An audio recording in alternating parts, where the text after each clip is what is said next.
Will Xbox and Activision win the case to merge together against the FTC?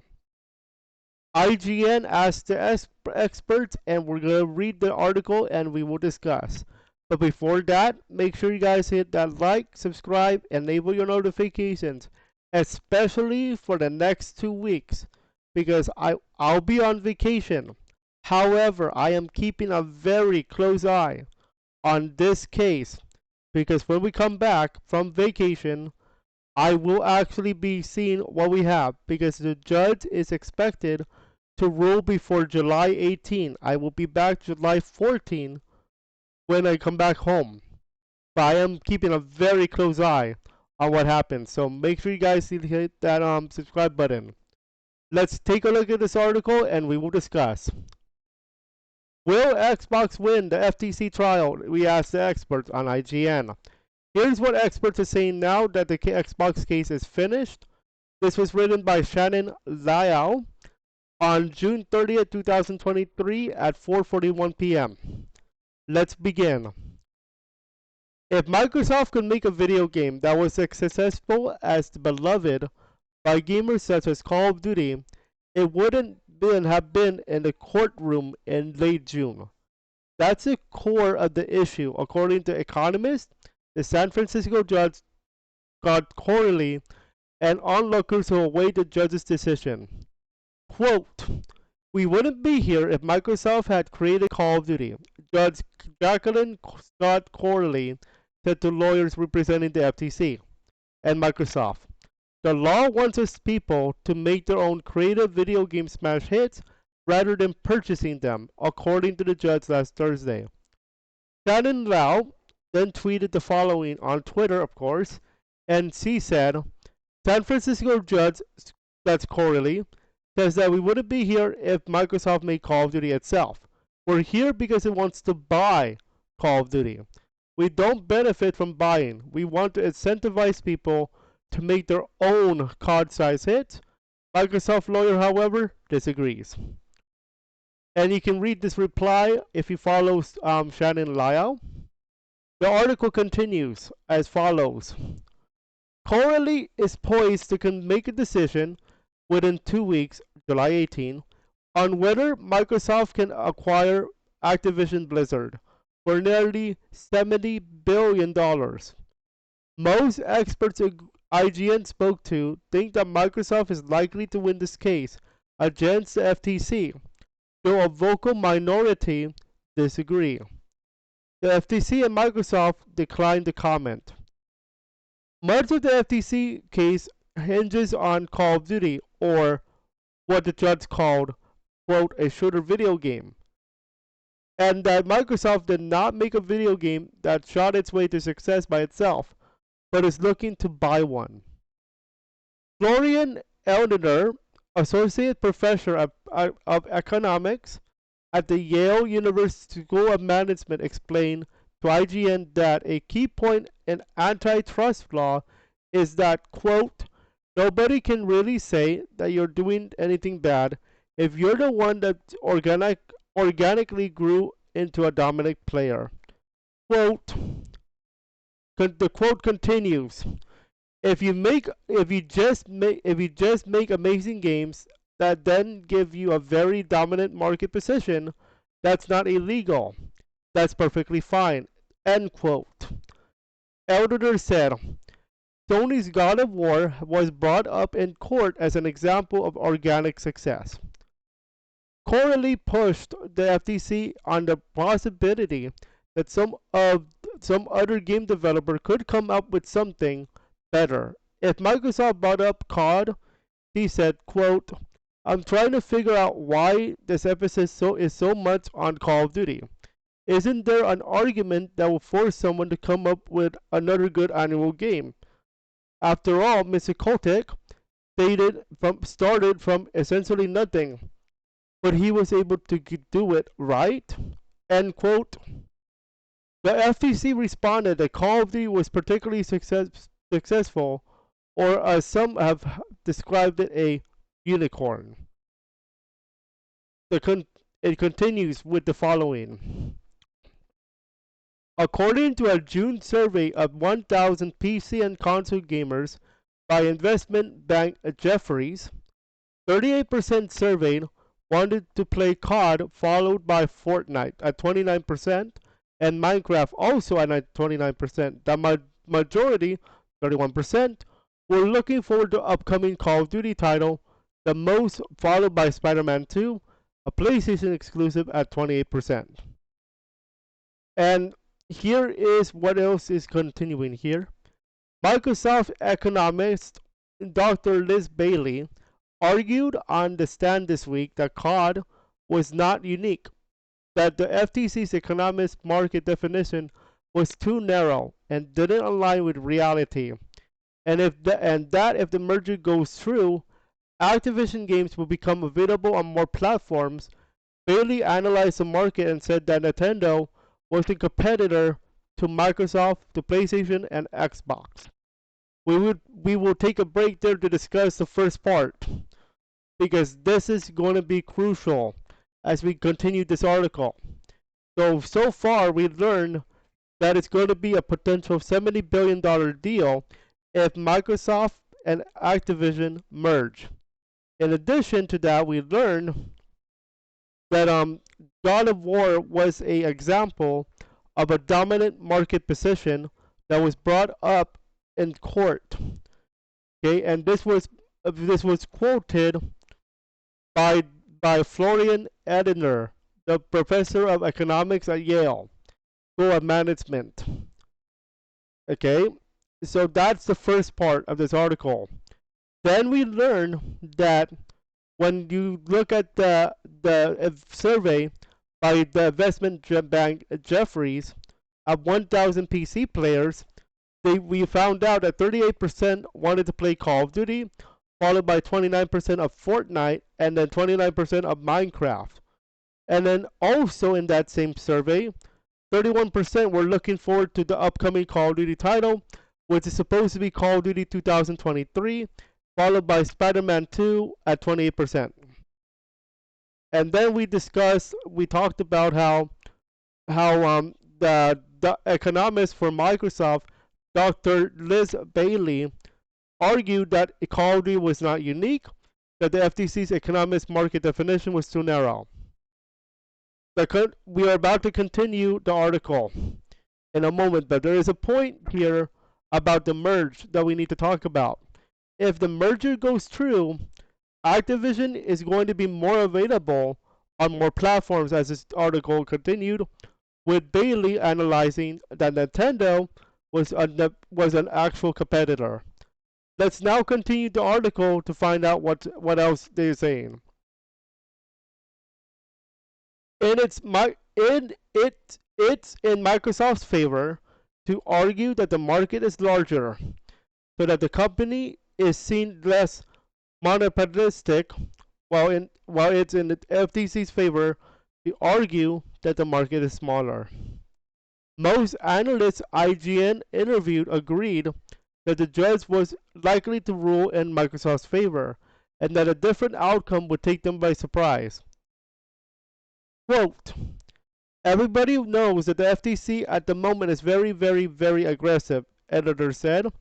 Most people expect the FTC not to be successful here, end quote. Under the Biden administration, Joe Biden, the president, the FTC has been more proactive, including suing Amazon in June for allegedly tricking customers into signing up for Amazon Prime.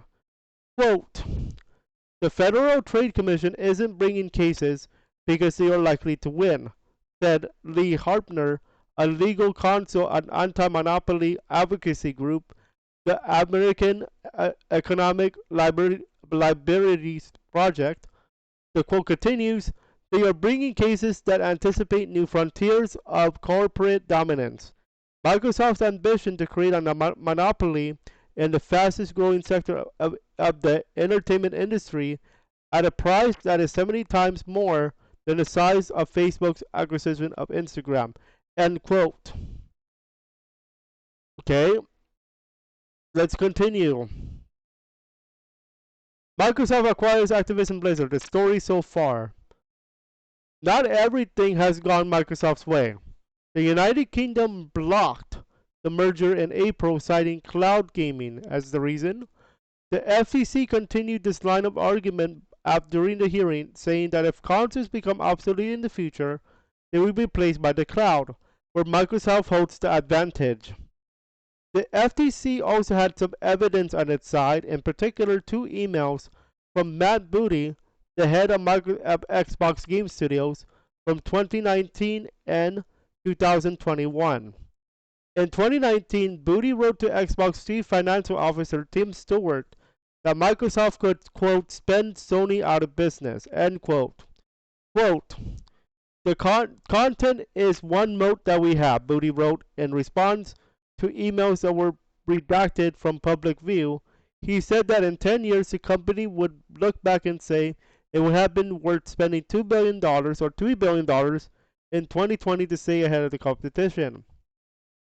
Microsoft spokesperson David Cudley responded in a statement last Monday, quote, this email is 3.5 years old and predates the announcement of our acquisition by 25 months. It refers to industry trends we have never pursued and is unrelated to this acquisition, end quote.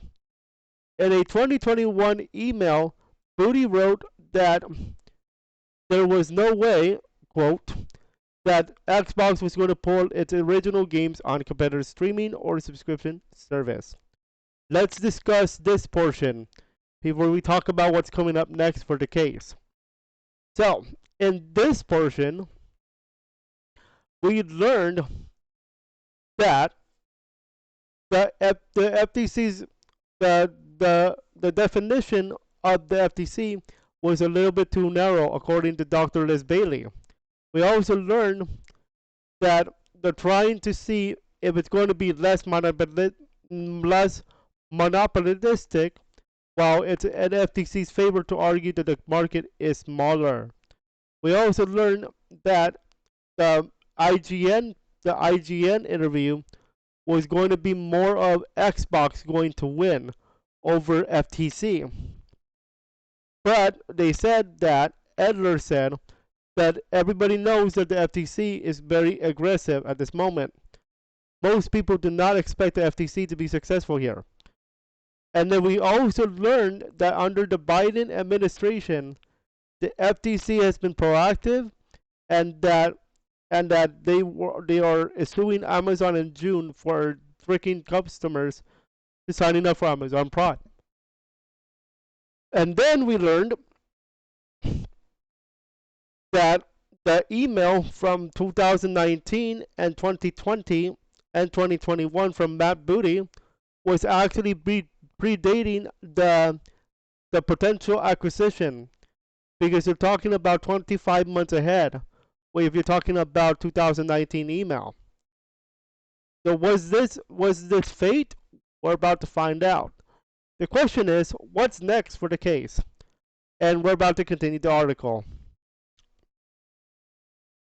What's next for the Xbox FTC case? During a tense moment in court, the FTC and Microsoft argued in closing remarks, and the judge gave an indication of her thinking.